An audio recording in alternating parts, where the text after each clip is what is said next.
ভালোবাসে তারা আজ 27 মার্চ ঢাকা দক্ষিণ সিটি কর্পোরেশনের মেয়র হিসেবে ইশরাক হোসেনের বৈধতার পক্ষে রায় দেয় আদালত। এতে সোশ্যাল মিডিয়ায় বেশ দ্রুতই আলোচনায় আসে ব্যাপারটি। সে সূত্র ধরেই সোশ্যাল মিডিয়া অ্যাকাউন্টে একটি পোস্ট করেন বগুড়ার কন্টেন্ট ক্রিয়েটর আশরাফুল হোসেন আলম।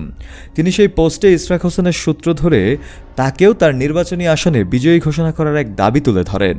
তিনি সেই পোস্টে লেখেন, যেহেতু ইশরাককে ঢাকা দক্ষিণ সিটির মেয়র ঘোষণা করা হয়েছে, হিরো আলম ঢাকা 17, বগুড়া 4-6 আসনের এমপি পদ ফিরিয়ে দেয়া হোক। আমি তো অনেক নির্যাতিত হয়েছি। প্রসঙ্গত 2023 সালে ঢাকা 17 আসনের উপনির্বাচনে নৌকা প্রতীকে আওয়ামী লীগ প্রার্থী মোহাম্মদ আলী আরাফাতের প্রতিদ্বন্দ্বিতা করেছিলেন স্বতন্ত্র প্রার্থী আশরাফুল আলম।